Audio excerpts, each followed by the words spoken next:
Hey everyone, welcome to the 27th episode of the Brothers of Broad Street podcast. I'm here with Bryce Ellig. My name's Jim Croger. We're sorry for you fans out there. We know it's been a while.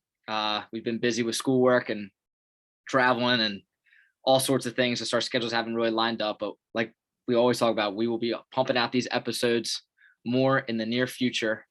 Bryce, how's everything going? Going good, man. Going good. We got a lot to talk about. A lot going on in the sports world right now. Yeah. For those of you who have been checking up on the sports news lately, even if you're not a Birds fan, you can't count out the Birds. You can't count out the Birds at all. They are actually putting it together. I can't believe that we're sitting here talking about this right now. A lot has changed since our last podcast when we were just absolutely.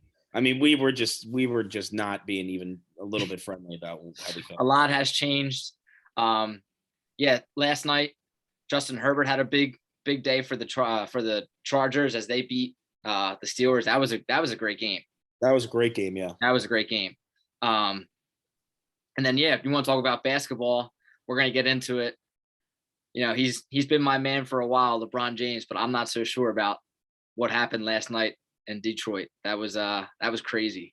I mean, I'm just gonna butt right in and say it right away. It was a very dirty play. I mean, there's no ifs, ands, buts about it. LeBron is not a dirty player. He's been in the league for 19 years. I mean, I can't think of anything or remember a play where he did something dirty. I mean, I'm sure there's been a play here too that was a little chippy, but for the most part, LeBron's been a very, clean player, and that was you can't deny it whatsoever. That he punched him in the face. Yeah, like when you in the face. When you think of a dirty player, you think of like Draymond Green, somebody who's had several incidents of. I'm thinking of like Ron Artest. Like when I think of dirty player, Grayson Allen. He's had several. Whoa. That's my guy. Oh, I'm sorry, Duke fan. I'm sorry about that. But no, you know what I'm trying to say, like several accounts where there's dirty plays taking place. Yeah. For LeBron, he's been in the league for 19 years. He's never had an incident like that. But, when I saw the video last night, like the initial video on Instagram, just like one of those reels, just a quick shot, bad camera angle. I'm like, oh, it's not intentional. It's just two guys, fighting for position, after the free throw. But then ESPN came out with like a slow-mo, like a different angle. I was thinking the same thing as you. I thought maybe the guy, like he's a young guy who's, shown some talent. He's definitely a solid player. I know he's had a history of getting in fights. He got in a fight with Blake Griffin this year. Giannis, he had to run in with Giannis. Yeah, so that's what I was thinking. I was like, maybe it was just like LeBron. Maybe it was just like something chippy. But I think we both saw the replay. I mean, was the ESPN replay. If you guys haven't checked it out yet, go on SportsCenter, ESPN, whatever they call their account. I think it's SportsCenter and ESPN now. The angle that they posted, it is clear as day. That shot to the face was blatant. And, the league came out with suspensions tonight. I think LeBron definitely deserved a 1-game suspension. I actually think 2 games.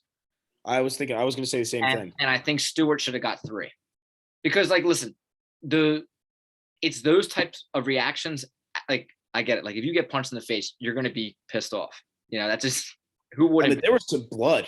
Like that was a lot. He got his eye cut wide open. So obviously, who wouldn't be mad at that? But when something like that happens, the league wants you to get off the court. Like if you're ejected, get off the court because they don't want anything else happening. Because imagine if more punches were thrown, how bad that could have turned into. It could have turned into Malice at the Palace Part 2. Honestly, I mean.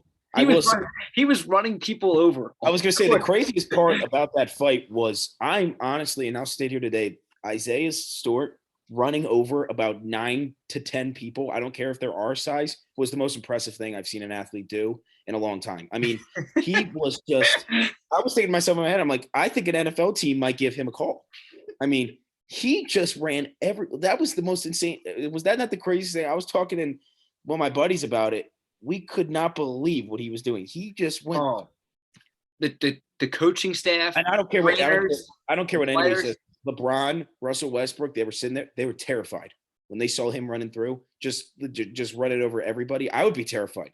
I mean, that's crazy. Listen, like, because every morning I watch the sports talk shows and I try to get like different, listen to people and see what they have to say.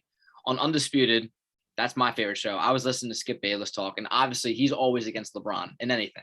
But he did make a good point.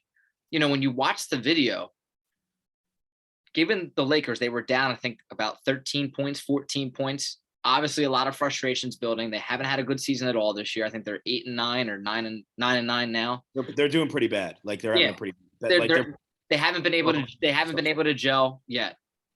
But that frustration builds up, and I don't think LeBron was like actually looking at Isaiah Stewart when he hit him, but I mean, you can tell that LeBron was frustrated and he full on. No, I mean, the thing I want to say is like you got to look at it in this way. I would really like when it comes to my listen. We've all played sports before, and I'm not saying I've played sports before where I've hit or slash, like I played lacrosse, I would slash somebody late. I get it. Like frustration comes out. It's part of the game. You feel bad for it after, but like how I see it is like LeBron was like, I tried to apologize right after I did it.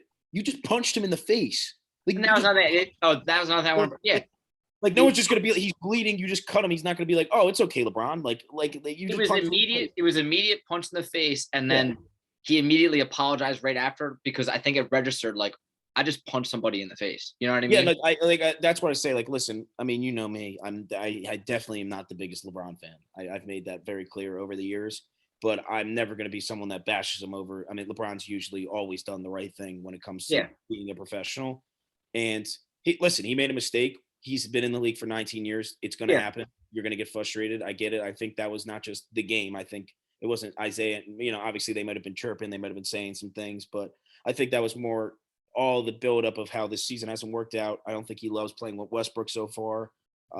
Losing to the Pistons obviously isn't great. And I just think he threw that punch, hoping maybe it wouldn't land. Maybe it would just hit him in like the gut or something and it wouldn't look as bad. But I mean, it was a full blown. He hit him in the face. I mean, if you think about it, if he connects on a guy like TJ McConnell like that, it's going to be like a serious injury. Obviously Isaiah Stewart could take a punch. He's 200. Well, it was like that. We talked about this on our last episode a while ago when Embiid was playing. Do you remember when that foul got called on him or whatever, and when just bad timing. They were playing the Chicago Bulls, and Embiid like swung because he was mad at the call, and Lonzo Ball almost got hit with an Embiid punch. Do you remember that? Yeah, I remember. And there's another thing I remember a couple of years ago. It was Carlos Boozer back when he played for the Bulls. He like got into M1 and he like fist pumped to celebrate, and he hit a ref right in like the gut. I remember that. Yeah, and I was like obviously like nothing happened of it. It was completely unintentional. He was just celebrating by accident. These guys, you got to remember, like LeBron James is like an incredibly strong human being. Getting punched in the face by him, even if it's not as hard as he could have punched, obviously he punched pretty hard. That's going to hurt. It's going to draw blood on anybody. And I mean, I think the suspensions. I think LeBron honestly deserves another game. I think Isaiah Stewart could also get another game. But I'm happy the NBA and like I think Adam Silver's always done a good job and he's always been fair. Obviously, knowing LeBron is the face of the NBA for the last decade, but he gave him the right thing. I mean, I think, and I give it a lot to especially the ESPN guys. You know how guys are like they're. They love LeBron, like Stephen A. and all those guys, but they were all like, LeBron James was in the wrong. Jason Williams was like, it's ridiculous. Like I played in the NBA and I know when things get chippy, you never punch a guy in the face. It's not one of those leagues. Like, I mean, he made a good point. It's like guys just push and shove, but no one actually wants to punch each other in the face because that's just not the NBA rules. It's not like the NHL. No, it's not UFC. People aren't out there like fighting. Yeah. So I get it. It was absolutely crazy. I'm grateful. Fortunately, like it didn't get any worse because that could have easily gotten worse. That whole situation could have gotten worse. I think the refs and security handled it the best they could. You don't give a lot of props to the refs usually, but they did a good job. And I think hopefully LeBron just settles down. I mean, I don't know if he's come to the mic and like apologized for it. I heard he tried to get Isaiah Stewart's number. This is where I think Isaiah Stewart's kind of petty. If this is true. Take LeBron's call. In the heat of the moment, stuff happens. If he wants to apologize and be a man about it, then you should respect it. But hey, I get it. I mean, you got punched in the face. Well, it's funny you brought that up because I wanted to bring that up. Yeah, those were what was reported that LeBron tried getting his number to reach out and apologize. But then I was checking Twitter today, and just sometimes it pops up. But I saw Isaiah Stewart tweeted November 29th at King James. and that's when the Pistons play the Lakers again. So it's gonna be interesting to see what takes place during that game. I don't think I think LeBron. Like Isaiah Stewart might chirp him, but LeBron will never play. It's like the Lance Stevenson days back when like Lance Stevenson would blow in his ear and like push him and stuff. Like it's really hard to get into LeBron's head. People have been trying to do it for years, so I doubt anything will come of that. But I think that's going to be a game to tune into on a random night on the 29th. Listen, I love it. I love it. I like that old school type basketball. I like, you don't see that in today's game. Obviously, like you don't see punches ever thrown.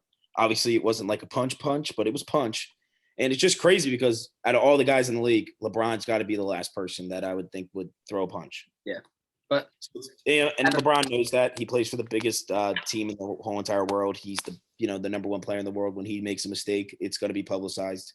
It's going to be well noted, and he knows that he made a mistake. I'm not going to judge him for it. It happens, but I think he's got to own up to it. He's got to accept the fact he made a mistake, and go on with it. Well said. No, like I think the NBA handled the situation 100%. The best they could have handled it. Sticking with the Lakers real quick, I just want to ask you this one question. What is your opinion on the new stadium named? They're now going to be called the Crypto.com Center or the Crypto.com Stadium. I forget, but it's no longer the Staples Center. Actually, one of the craziest things ever, and it's actually funny. Over the last 2 weeks, I've been learning.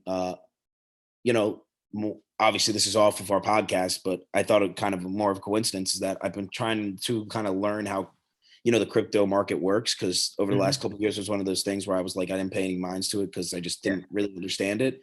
I'm now trying to understand it. And then it was funny. Like I've been talking to my sister about it. Like she was like, oh, like she was the one that actually told me. I didn't even hear about it.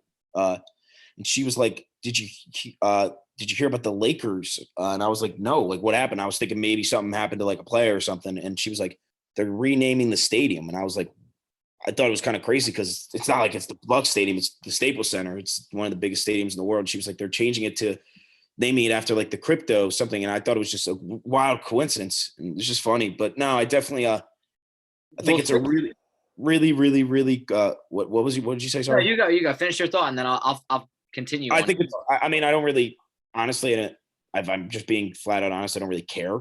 I know. I'm just going.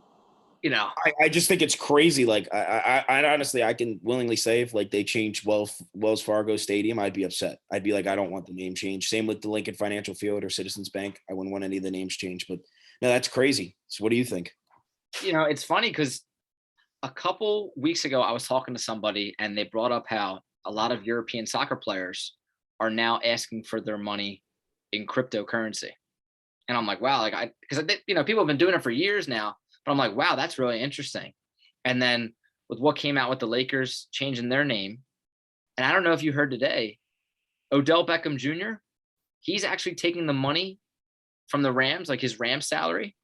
He wants crypto for it. Yeah, right now, Saquon Barkley and I know Justin Herbert's getting I don't know if his whole thing. I know Saquon Barkley's whole entire salary, I'm almost positive, is getting paid in Bitcoin. And so is Justin Herbert, a certain percentage of his, and an offensive lineman that signed a 1 year, $5-6 million deal with the Chargers this year is getting paid all in Bitcoin. He's not getting any cash, all in Bitcoin. So that was funny. That's where I got the report from. I just saw like Saquon getting most of his salary paid in Bitcoin. And that's when I kind of said to myself, I was like, maybe it's time to start learning this a little bit. What would you do? Would you like your money to be all in Bitcoin, or would you rather have, cash? I think would you rather get those weekly checks? I'd rather get the weekly checks just because as of now, like I said, I mean, I know about 1,000 times more than what I did even a day ago. I mean, there's so much to learn. That's more of like a question. Come back to me like a month from now and I can give you a better answer. But as of now, I'd probably say no, but I could see why players would want to invest a little bit of money into it. Like I'd be like, hey, pay maybe part of my salary in crypto. Just to be invested in it. And then the other thing was Brady gave that guy that got his ball, he gave him a whole Bitcoin, 60 something $1,000, whatever time. I think it was 62. I saw that. I agree with you. I would definitely still want, Yeah, you got to get, I just think it's crazy, that whole market, because it's just insane. No one really knows much. Like, I mean, yes, people know a ton about it, but no one knows 100% what it's like yet. So definitely got to get educated in that market before. I would take a small percentage. I think I would take a small percentage. Yeah, like I take I take a small percentage. I mean, you see these people like, I saw a thing. If you bought Shiba, 2 months ago for $5, you'd be worth $1 million. So yes, you could get lucky on something like that. But I mean, it's like anything. I mean, the first time I heard about Bitcoin was probably nearing the end of my high school, life. And I didn't think anything of it. Kept hearing about it in college. Didn't think anything of it. And now I hear all these athletes and everybody getting into it and want to get paid in it. So I thought, it's time to educate myself in it. Not maybe be an investor, maybe one day, but just get educated first. And I think you can agree. I mean, it's interesting. It's interesting. I definitely want to do more research, especially now because a lot of players are, making that change. And we live in a crazy world, man. We live in a wild world. Like, I mean, it's crazy to think. Sticking with wild things, a couple weeks ago when we filmed this podcast, we had nothing nice to say when it came about the Philadelphia Eagles. In fact, we were down and out. We both had words to say about the coaching staff, the players, just the organization in general. But, after this flower speech by Nick Sirianni, this Eagles team is 3-1, and they're turning it around. And I'm going to let you start off first before I get into it. What are your thoughts about the Eagles, how the rest of the season plays out? Are you predicting playoffs? Or are you willing to go that far when it comes to the Philadelphia Eagles? Before I get crazy, I want to say this is what makes Jim Crodger the best host in all of sports podcasting, is that transition. Just unbelievable. Just want to start out by saying that, that I appreciate that. People don't appreciate that. From you. Yeah, people don't appreciate that type of stuff. I'm not a big compliment guy, so take them and run with them. But yeah, I mean, I said it yesterday. We talked. I'm definitely bought back in. I'm not getting crazy. They're not a Super Bowl team. I just want to see them. I do think they can make the playoffs, be a wild card. They've got a very easy schedule coming up. Giants twice. They got the Jets once. They got Washington two more times. And then they have the Cowboys at the end, which, obviously the Cowboys look really, really good. Even though they haven't looked great, I'd say, over the past couple weeks. They're still a very good team. The Giants, to me, look like they're a step below us at this point, and I would say the same thing for Washington. They look a step below. And obviously the Jets, who knows who's going to be their starting quarterback by the time that rolls around. They've gone through 4 starting quarterbacks in the last 4 weeks, so we should be able to beat them. But, yeah, I mean, I think finally, and it's like I told you before, Jordan Howard should have always been on this team. I don't know what it is with him, but when he's on the Philadelphia Eagles, he makes big plays, he gets in the end zone, and he makes the team all around better. He reminds me so much of LeGarrette Blount. It's unreal. I say all the time, he's LeGarrette Blount. He's very good, but he has an issue with fumbling here and there. But he's done a great job. Downfield runner that the Eagles need in their offense at all times. Well, I always think, and I say this, and the Eagles, same with, I think the Eagles, and this has happened since Doug Peterson days, is that Bill Belichick did this for 20 years, is he never brought in a elite back ever. It was always three different backs, and the Eagles have really done that over the last couple of years, and that's what works for them. I mean, you don't really need an elite back with the way the NFL is working now. No, I mean, you see it all the time, and it's unfortunate. Like, obviously, Derrick Henry's you compare him, and McCaffrey's great, but those guys get hurt. I mean, even Derrick Henry, he's done for the season. It obviously helps to have an elite back. It definitely takes off tons of pressure from your quarterback. I mean, when you, like you just said, Derrick Henry, he's the quarterback of that team. Ryan. Yeah, I mean, you could say that, but I always give this example. Chris Carson, you would say he's a good running back, right? He would say he's he was a 7th round pick. Like, that's what I'm saying. So I would never take a running back with maybe near the end of the first round, like how the Chiefs took Edwards-Helaire with the last pick in the first round. Maybe I could see there, but like the Giants, and I love Saquon Barkley. I'm a diehard Penn State fan, and I'm a diehard Saquon fan, but I knew at the time that's the wrong pick, taking a running back with the 2nd overall pick, knowing that their careers only last, their primes are only 5 to 6 years. 6 years, yep. So that's how I see it. We see that with Saquon today. He's one of the most talented possibly running back in the league, but he can't stay on the field. He's been injured. I know. I saw a statistic before this game kicked off tonight, and I think his first – how many years has he been in the league? This is his 4th year. 4th. All right, so I got it right. So in his first 3 years, I could be wrong. I kind of messed it up, but he played his whole first season, and then he second season tore his ACL, like the second game, first play, And then last season did the same thing. And then this season started off the, same Yeah. way. He missed like 9 games. So I it's a think shame. in his first season, I don't think he missed like any games. Yeah, he was the best running back in the league in his first, because that was before the Derrick Henry blow up. And now in like the last 3 years, he's missed like 18 games or something. Yeah, and it's a shame. And I think the Giants will. I think the Giants will move on from him, honestly. And I think it's just. I think he's a big lesson learned. Yes, he's unbelievable, and I still think he's got a lot left in the tank. And if he finds the right team, but I think the Giants were a really poor fit for him with a bad offensive line and nowhere to really go at the time. And so I mean, I still got a lot of faith from him. If he could go to a really good team with a good offensive line, he might have a shot. But yeah, I mean, it just goes to show running backs are very replaceable. But getting back, I want to get back to the Eagles because this could be the last week. We got off track right there. That was my bad.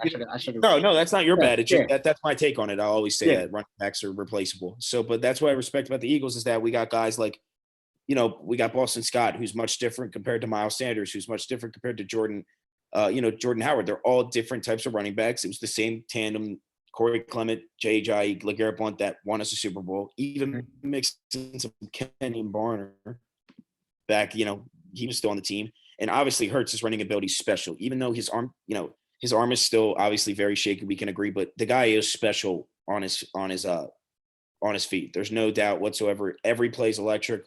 We can both agree. Like sometimes he has some crazy plays, like that play where Williams made that unbelievable play where Sanders was open and he batted the ball down. He dove across the field. Plays like that, most quarterbacks get sacked on that play. He's able to run out and almost make a touchdown play. Yeah. So that's where you got to give him credit. I think the Eagles look really solid yesterday, but one man I got to give credit for too, and I think you can agree, especially all the hate he got in the beginning of the season, is Nick Sirianni. He's really, I think I'll give him credit. He took that criticism really well. I think he learned from his mistakes and was like, I need to start running the ball more because in order to win games, Jalen Hurts can't be throwing the ball 50 times a game. He's not that guy. He's not Tom Brady. He's not Aaron Rodgers. We're not going to win games that way. So I think he learned that. We've been winning games. And you gotta like it. I mean, it feels good to be in the playoff push. Like, you never want to be like the Jacksonville Jaguars or like, just a team that's completely out of it and just it sucks. You want to see this team make the playoffs. And another thing is it's the same thing. We're not 100% sold on Hurts yet. If he gets into a playoff game and wins it, I think he's got a really big chance of being here next year. So that's how I see it. I think for Hurts to have a job 100% next year, I think he's making his way to getting there. I think he's proving that he definitely deserves another year. But I think in order to do that, he gets into the playoffs and proves either wins a playoff game or keeps it close, something along the lines of that. You know what I mean? Yeah. I think that Sirianni is adjusting to not only the city of Philadelphia, but his team. And, the first 6 weeks, I believe the Eagles passed 60% of the time. Or maybe it was like even higher. Maybe it was like I think you're lowballing it. I think it was definitely higher. And then now these past 4 weeks, it's the opposite. Now they're running the ball like 65% of the time. I mean, they had about 240 yards rushing yesterday, I think. Against the best, granted, the best run defense in the NFL that was giving up less than 60 yards a game. We had 100 yards in the first half. So they're no longer the best run defense now after that. I mean, that was crazy. And Hurts, like you said, he is awesome when he's in the open field. He is awesome. That cutback move was great. That run as of now is his best play in the NFL. I'll continue to say it. He's the best running back on our team. I know he's a quarterback. I know, but I agree. He's definitely the best running back. I think the big thing is though, I think he's got to take and sorry to interrupt, but he's got to stop taking so many hits. I know. I was just about to say that. We've always talked about, these running quarterbacks are awesome. They're so dynamic. I love watching them play. Like Herbert last night, he was able to make a lot of running plays. That really opens up. He's sneaky quick. He's like Daniel Jones. No one sees him coming. Josh Allen, we've talked about several times. He's able to run. Lamar Jackson, obviously. Patrick Mahomes, because of his scramble ability. It really helps to be able to do that. But you have to watch. You have to be able to slide. You have to be able to get away from that contact because that wears on you over time. It's Andrew Luck. Luck. That's the most talented quarterback possibly that we've ever seen. Obviously, like Mahomes stuff, but gets injured. To stick with Hurts, I've been tough on him when it comes to the throwing. I think he only had about 170 passing yards yesterday, it's all you need to win that game. That's all you need. I was gonna say, if Hurts threw for 50 yards yesterday, I'd be fine with it because all that matters is that you win. Win All the that game. matters. That's all that matters Yeah. is you win the game. But one thing I did notice yesterday, his throws actually looked a little bit stronger and tighter. I don't know if you picked up on that as well. That's what I was gonna say. His arms looked a lot more impressive than it did in the on some of his throws, on some of Yeah. the out routes where he hit Goddard and some of the throws where he hit Devontae Smith. They looked good. The one thing that it looked like it took him a little bit. It looked like he was hesitating a little bit before he made those throws, though. That's the only thing. I think another thing he realizes now, obviously, Jalen Hurts still kind of his rookie season in a way, especially the first half of the season. I think he was more, especially how the season was working in the beginning, big plays. He wanted to throw the ball down the field. He wanted 90-yard bombs. And I think he's starting to realize, you know what? Sometimes you only need 5-6 yards, 10 yards, get down the field and get points on the board, and those win games. And I think he's starting to realize it. I also think another big thing is what I said is, last time we talked, I wasn't all that impressed yet with Devontae Smith. I now think he's fully adjusted to the NFL. I now think like I said, awesome. He's flat out awesome. But 5 weeks ago, he wasn't yet adjusted to the NFL. Now he is. I think now he gets it more. He's definitely been way more of an impact. Now he's getting catches in every game. I think obviously it's a big shame. We can go on and on. Jalen Reagor, just a complete bust. He's not an NFL guy. I think we all can agree on that now. And we were talking about it yesterday. We were looking at the free agents today. I'm sure we're going to talk about that. The Eagles, it's crucial for them, especially for, if you want to give Hurts a real shot, they got to bring in a veteran guy, somebody that, can make big plays. I always think the perfect guy I think would be for this team. Obviously we're not getting him, but a Keenan Allen type player would be the most ideal thing for this team. I think that, when we were talking about this earlier today, one thing that has the Eagles in a good position right now, and it was kind of hard to see in the beginning of the season, we're only paying Jalen Hurts $1 million. I know that's a lot of money, but in terms of quarterback play, that's nothing. That's literally like giving a quarterback $1. Like there's guys that make like 5 times that in a game. We're paying a lot of Carson Wentz salary still, and the Colts alone are paying him $34 million to play this year. So quarterbacks are expensive. So now to have a starting quarterback that he has earned another year, he has. Now you only have $1 million in him. You re-signed Goddard to a friendly deal. Avonte Maddox is playing very well. You re-signed him. I thought that was a great deal. Yeah. TJ Edwards was another good signing. Give him he earned his contract yesterday. Yeah. And my only complaint is I would have liked to see him them lock him up for more than another year. I'd like to see another 2-3 years because I think he's got. I agree with you on that one, but I think it's one of those prove it deals because he wasn't a starter until week 8 this year. Now since week 8, he's got 44 tackles and an interception. It's crazy. He is playing really well. I think honestly, and that's another move that I thought it was a great move, and you got to give him credit, is that they got rid of Albert Wilson or Eric Wilson wasn't working, cut him to give, no one's talking about it, but Devon Taylor, a 3rd-round pick last year, and, everyone was thinking another complete miss, has played very well this season. Yeah. And the time he's gotten, he's been starting for about a month, and the announcers were even talking about it yesterday. Granted, they just, they read the things that are written down for him because obviously they're not watching the Philadelphia Eagles every week. But I think they were right. They were like, he's making the most out of his opportunity. He's playing very, very well.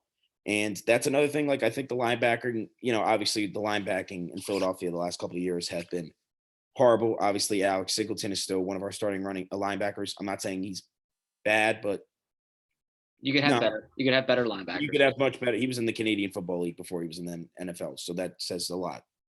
I think that, Howie Roseman kind of has this mindset that linebackers and running backs are very similar, not in terms of play style, but in terms of being able to replace them. You know what I mean? You could have multiple and then be interchanging, but in my opinion, it is better to have an elite linebacker than it is to have an elite running back. Someone that just control the center.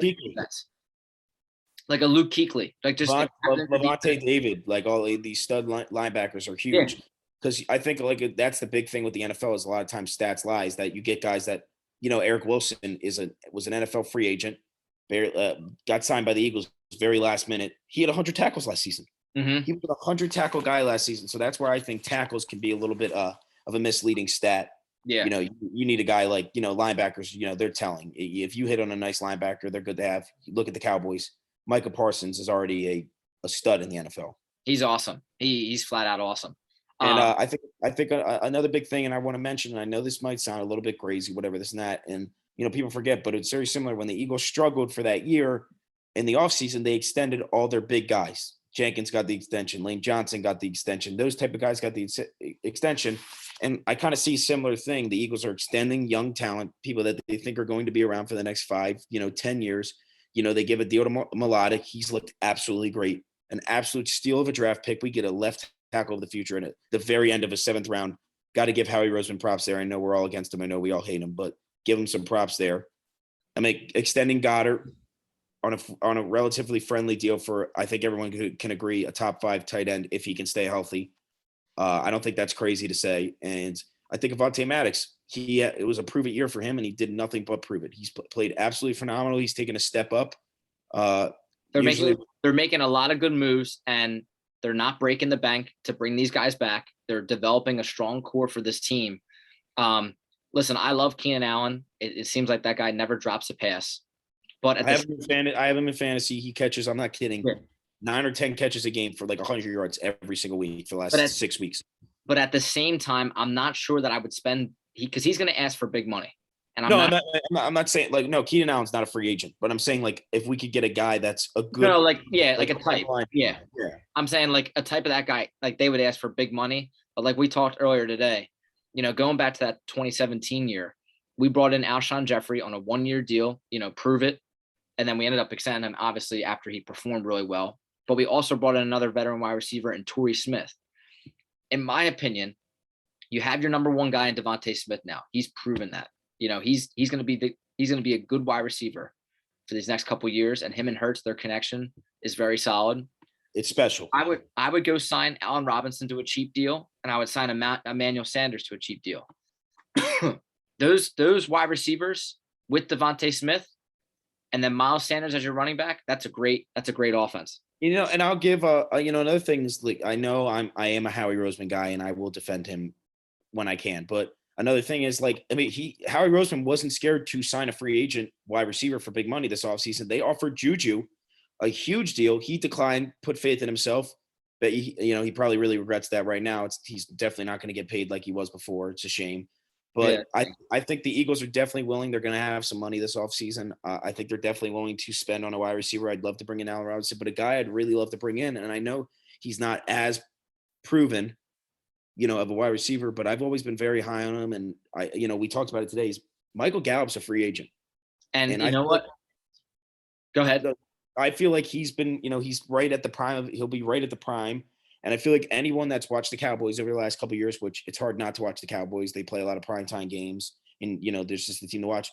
He is an unbelievable third guy to have. And I honestly think he's a really solid number 2 guy. And I think he could be – I think a team is definitely going to pay him some money. And I'm going to be honest, I'd be willing to pay Michael Gallup to play for the Philadelphia Eagles. And that's coming from an Eagles fan about a Cowboys player. And, I'm pretty sure I know your take on it, but, I mean, you could talk about it, but that's how I feel about Gallup. No, I love Gallup. I actually have him in fantasy. He hasn't been able to play because he's been hurt. But that would be, addition by subtract, or for the Cowboy. Or also kills the Eagles. He also kills the Eagles. Yeah, so like you take him from the Cowboys offense, that makes us stronger and the Cowboys weaker. Well, he's definitely going to be off the Cowboys this year. With they're going to have to pay. They're paying Amari Cooper a lot of money, Zeke a lot of money, Dak a lot of money, plus. They're going to want to eventually extend CeeDee Lamb within the next 2 seasons. So Gallup's just one of those guys, great wide receiver. He can't be on the team for the future just because another team is going to pay him more money. They're going to have to let him walk. He's a deep threat. He can go deep and he can make that big catch. Good call on that. I would definitely. I call me crazy. I think he's in 1,000 to 1,200 yards a year. I think he can get in the end zone 6-7 times a year. And I think he could get 80, 90 catches a season. I don't think it's crazy. I think I think he don't realize how good he is. He's a strong talent at the wide receiver position, and it's just because he's on that Cowboys offense with Ezekiel Elliott, Tony Pollard, CeeDee Lamb, Amari Cooper. He's like the least biggest name on a huge offense. Exactly. So, you put him on a team that needs, his talent. I could see him being the He Corey can Davis. excel. I could see him being the Corey Davis, not talent wise, because I think Corey Davis is okay. I think Michael Gallup's better. But I think he's going to be like the Corey Davis, a young guy that's going into his prime. And, the team that he was with, the Titans in this case scenario, the Cowboys won't be able to pay him because they need to keep other guys around. But another team will pay him, a team that, has the money. And I see same situation. He's going to get a nice deal. And I think he's going to prove it right away. I really do. So if I was the Eagles, that would be obviously Allen Robinson. You want to look at a guy like that. Emmanuel Sanders would be a perfect guy to bring in.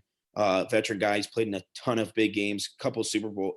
And was won a Super Bowl. Has played in a couple Super Bowls. I'd love to bring him in. And another guy we were talking about was Christian Kirk. Is a free agent. Another guy. I don't think the Cardinals will keep him. Honestly, I think they'll let him walk. They got guys to pay. I know they're.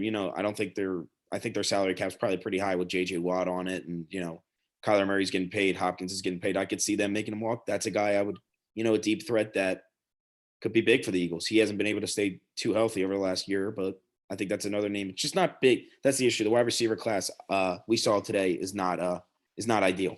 Yeah. Talking about a player that is having a good season, and I want to get your opinion on this because I know you haven't been a fan of him since he's put on an Eagles uniform. How are you feeling about Big Play Slay? Are you convinced now that he's a good cornerback or what? See, I don't mean to put you on the spot here. No, people have been. He is having you are not the first person. having an All-Pro season. Absolutely. I can admit when I was wrong. He's played really, really well this season. But I will say, I think another misleading stat is a lot of people pull it up. He only gave up 2 catches for 14 yards. Slay's had pass interferences that were 30, 40-yard passes that don't go down on the stat sheet. So that's like another thing, a stat that lies a little bit. But no, over these last couple of weeks, he's really come to play. Because how I see this, how I feel. I mean, when it comes to Eagles signing big name cornerbacks, they usually don't work out. I kind of saw, and I think you can agree, there was games, he had a stretch of 3 to 4 games where he really did not look good at all. Granted, we haven't played the best wide receiver talent over the last couple of weeks. And the best quarterback play. Listen, we played Teddy Bridgewater last week and we played Trevor Siemian this week. We got to, stay a little bit calm, but no, he's definitely played like an All-Pro this season. I got to give it to him. 100%. I definitely see him as more of a player that could be in the Philadelphia Eagles future rather than a player I was looking to get rid of at the deadline. Mm-hmm.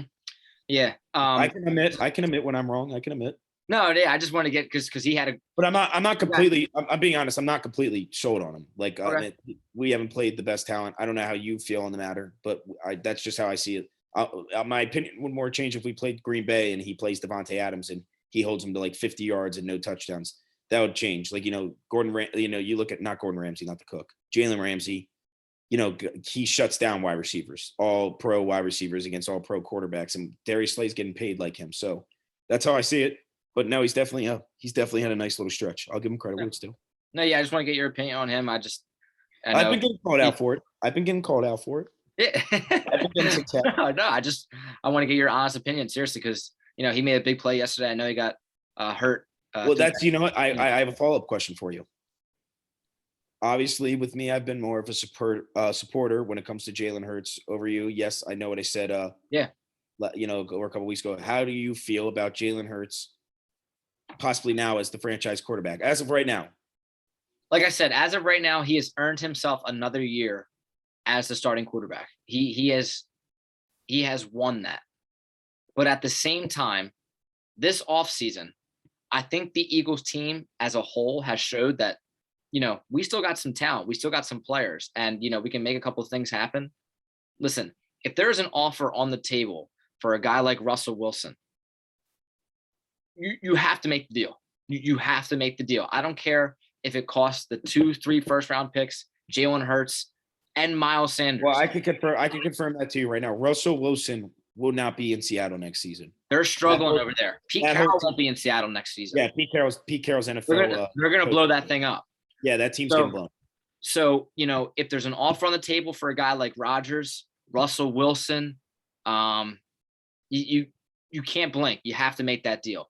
But other than that top tier, I would take Hurts just because he's not even 24 years old yet. He has shown potential. of that playmaking ability. He, like you said, he is electric. And this is also, I want to remind people, NFL quarterbacks last till they're 35 years old. So Yeah. unless barring injury or But anything bad that I happened. don't, but those are the NFL quarterbacks that have that in the pocket kind of presence. Yeah, no, yeah. Jalen Hurts likes to scramble. So I think that his career length might be a little bit shorter than others, just because he has that running ability.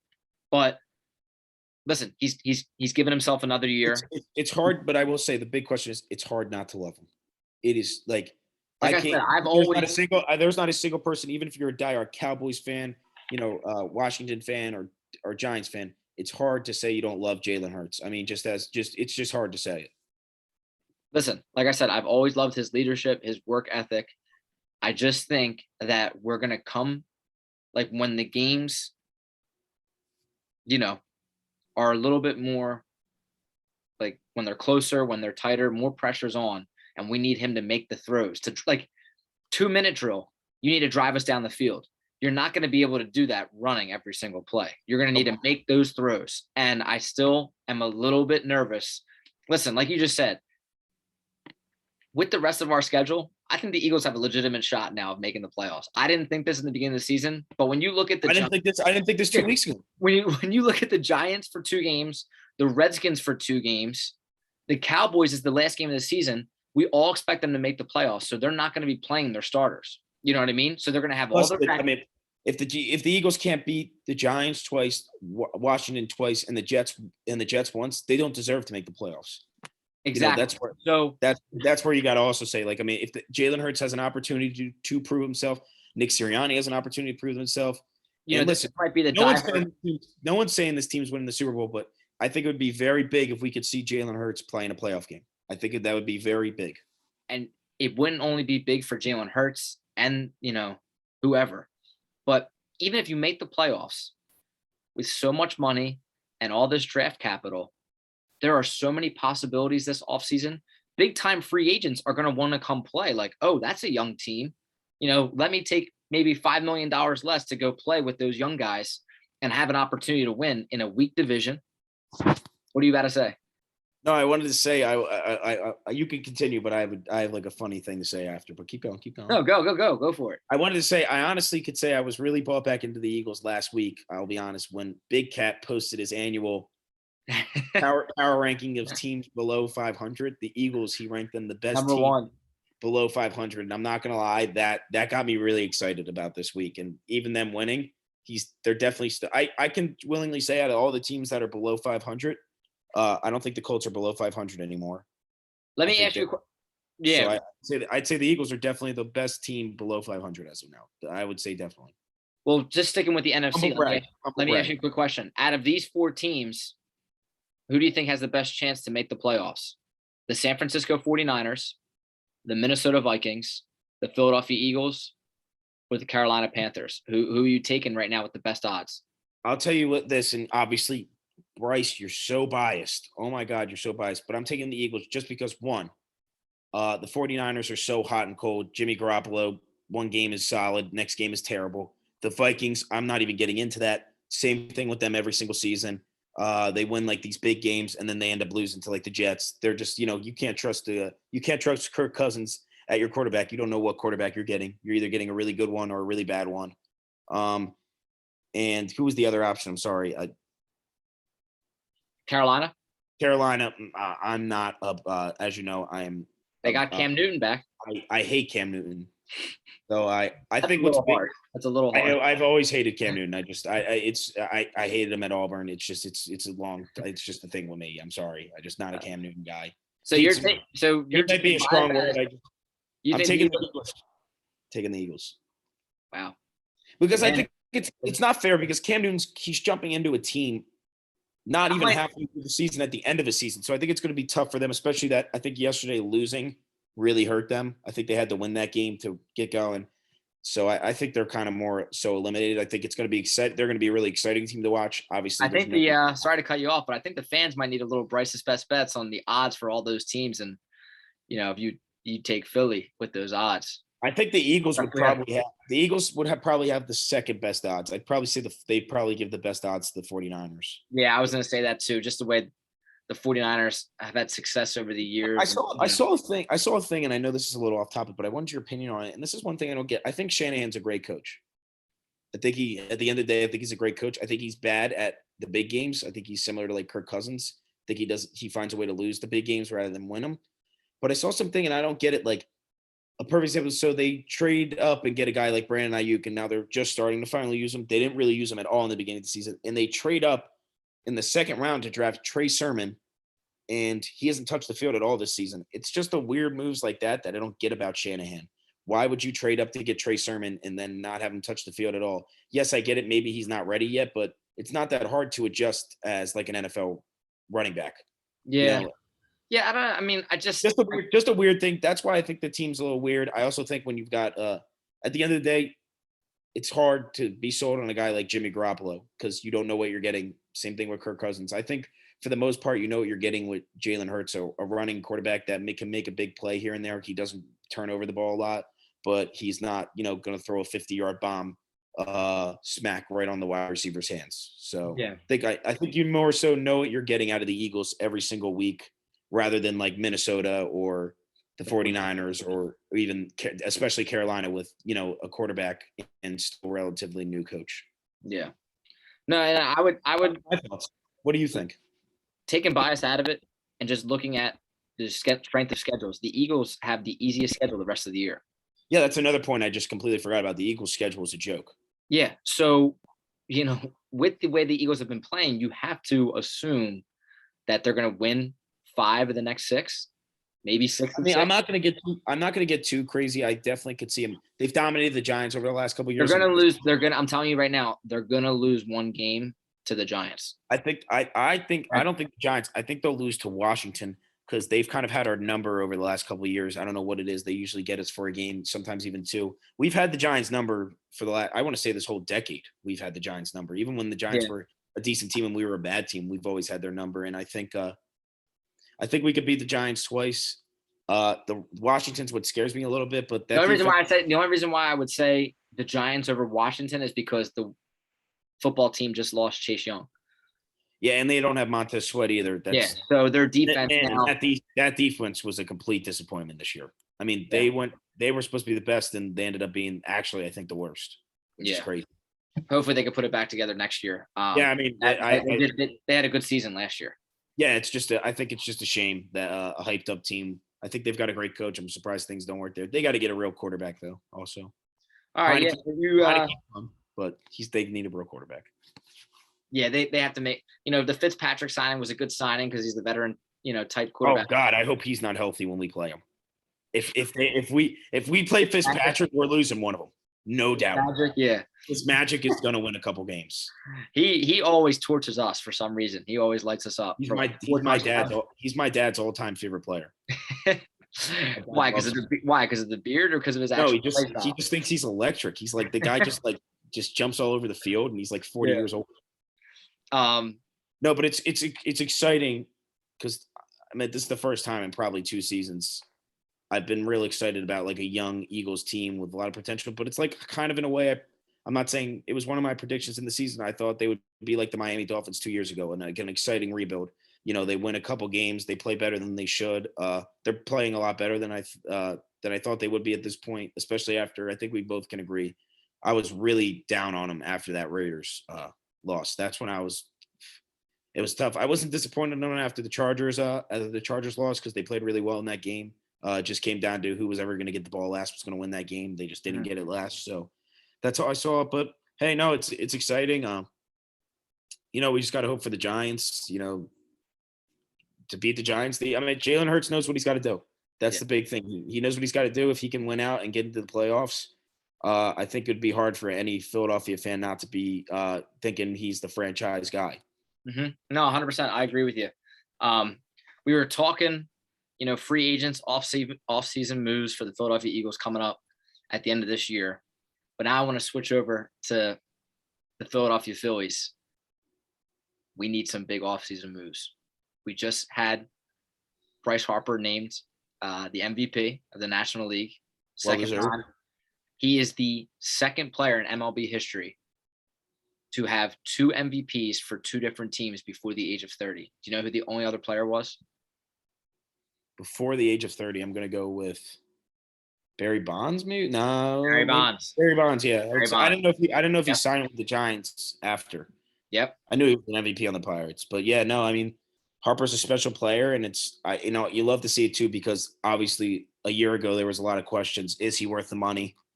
Is he worth all that money? He's well worth the money. Yeah, 100%. He's But proven it. But now it's time. We had the runner-up. I saw I saw today the MLB when he won the MVP, the MLB Network was talking and saying, I don't understand it, especially over the last 3 years. The Philadelphia Phillies are such a good team, but they can't win. When I look at that team from last year, it's because they've had a lot of solid players, like really good players, but players that have never learned how to win. You know what I mean? Yeah, I mean, Gene Segura plays like an all-star, but he's only ever played for bad teams. I don't think Gene Segura doesn't have one at-bat in the postseason in his career. JT Realmuto doesn't have an at-bat in the postseason. JT Realmuto has never finished above 500 on any team ever. Ever, yeah. Andrew McCutchen played for the Pittsburgh Pirates when they were the Pittsburgh Pirates, like when they were. No, they had that one 1 year stretch in 2013 where they won the wild card game. Yeah, but even with that, Bryce Harper, the Nationals, I think they had 2 postseasons, but they won after he left. Obviously, Bryce Harper obviously is a winner. I'm not saying he's not, but I'm just saying for your career, that experience. Rhys Hoskins obviously has never been in big games. Aaron Nola has never been in big games. Zach Wheeler hasn't been in big games. I mean, he's played in the playoffs, but he certainly wasn't a big name guy then. Another big guy that left. I just want to quick note is the Mets officially giving up on Syndergaard. He's going to the Angels. Yeah, he's going to the Angels. That's kind of like a make it break it deal. 1 year, 25 million. I've never been a big fan of him, but that was just off topic. Just thought I'd throw that out there. No, yeah. Speaking of the Angels, I think they're just taking all the Mets players. They just signed that reliever Aaron Loup today. Being a frustrated Phillies fan, I get it if I was an Angels fan. They have 3 of the top 15 players in the league, probably 2 of the top 5 players in the league. I mean, there's no doubt whatsoever if you don't think Mike Trout's the best player in baseball, you don't know what you're talking about. Mike Trout is the best. Right now, you might have to take Mookie Betts over him. You might. Just because Trout hasn't played out there in the air. Listen, I'm taking Mike Trout as long as Mike Trout. I don't care if he's like Tom Brady. I don't care if he's 45 years old. I love Mike Trout, but what has Mike Trout done in the playoffs? Whoa, that's not good. But come on, give Mookie Betts. Mookie Betts gets traded to the best team in baseball and also plays. I love Mookie Betts. He's a great player. That's a good debate. Good debate. We don't have much time left, but that's a good debate for another show to bring that up. But like you said, Shohei Ohtani, Mike Trout are definitely 2 of the top 5 players in baseball. Ohtani obviously just won the MVP for them, but the Angels are making moves. Who, out of all the free agents this year, who do you think the Phillies need to sign? If there was one guy, I know they need to fill multiple holes, but we got a hole at shortstop, maybe even third base, left field, center field, in the bullpen, starting pitcher. What is the hole that the Phillies need to fill this year? Listen, people are going to hate me for saying this. I don't care. I don't care about his history. I don't care about the cheating. Carlos Correa. The Phillies need to bring in Carlos Correa. He is absolutely perfect for this team. That will take $350 million, though. I'm willing to. I mean, I don't have to pay the $350 million for my team. But yes, I mean, yeah, we could bring in Chris Bryant. I'm just not so high on Chris Bryant. I just don't think he's great. I think he's kind of been a more of an overrated player over the last couple of years. Don't get me wrong. I think he's a good MLB player. I don't think he's a unbelievable MVP anymore. I just don't think he is. He's a little bit older than people think he is. I know him and Harper are best friends, but hey, I mean, I think you can agree though. I think Carlos Correa would be perfect for this team. I really do. The right-handed power bat is something that we lacked last year. Hoskins had that injury. McCutchen, he did all right. But we needed, Realmuto really didn't have power numbers. He had a bad season. Realmuto had a bad season. To slot Correa behind Harper, I mean, that's a 1-2 punch that I think would be the best, obviously, in franchise history. Utley and Howard were a great 1-2 punch, but when you have Harper and Correa, that would be scary. And I think another thing is, I mean, I don't know what the Phillies' plan is when it comes to Bryson Scott. I don't know what their plan is. Is he getting caught up this year? Is he at this point? You got to think. I think you can agree. I mean, he's probably the Phillies. I mean, he's probably the number 2 or 3 prospect. He's definitely a little bit older now. He's probably almost 23, 24 years old. Unless they don't get Carlos Correa, you got to call that guy up. You know, you got to give him at bats. Same thing with Maton. Like, you know, they gave him at bats, and Maton showed that he could be a guy in the end, maybe a like solid Ronald, player, but like a yeah, bench like player, Ronald, like maybe like a Ronald Torres, fill-in guy. Yeah. If there was one guy, I just want to get in here because we got about 5 minutes left. If there was one guy that the Phillies need to sign, you got to go get Craig Kimbrell. I mean, this is for years now. We've been talking about trading for this guy and bringing him in as our closer. But when you look over the past 2 seasons, the amount of games that we have blown that we should have won, even if you bring in Craig Kimbrell and he blows half the amount of saves that we've blown, we would be. Well, last year, I mean, this year, there's a new World Series winner because the Braves don't make the playoffs if we get half the saves that if we even get a quarter of the saves that we should have gotten. So it's right there. You got to go. This year. I know after Brad Lidge, we haven't had success. We signed Papelbon to that big deal. It didn't pan out. Ken Giles, he had a couple good years, but then we shipped him out to Toronto. And then I think from Toronto, he went to the Astros and won the World Series with them. But, dude, you gotta go get that lockdown closer. I think Dombrowski's going to do it because when he was with the Red Sox, he brought in Kimbrell and they won the World Series. So I think another big thing is, obviously, before we leave, I wanted to put this out there. McCutchen is not going to be back. That hurts because honestly, McCutchen played much better than I thought he would when we originally signed him. I was not thrilled about signing him. He proved me wrong. We're going to have to look to find somebody to just replace him as a player, but it's going to be really hard to replace him as a player because he's another guy. Like anybody says, he's kind of similar, like how I see like a Jalen Hurts type guy. Like there's not a single player in the league that does that has a bad thing to say about Andrew McCutchen. So I think it's going to be hard. It's going to be hard losing him just as the locker room guy. In terms of like statistics and everything like that, I don't think he'll be that hard to replace. But in terms of like that locker room presence, that veteran on the team, the leadership, he will be missed definitely. In my opinion, the best, instead of giving 350 to Correa or 250 to Seager, Story, giving him, 150, whatever these guys are asking for, I would go bring in Bryant. I'd bring in Kimbrell, and I'd look to bring in like Marcus Semien. And look to trade, like if you bring in Bryant, look to trade Alec Boom.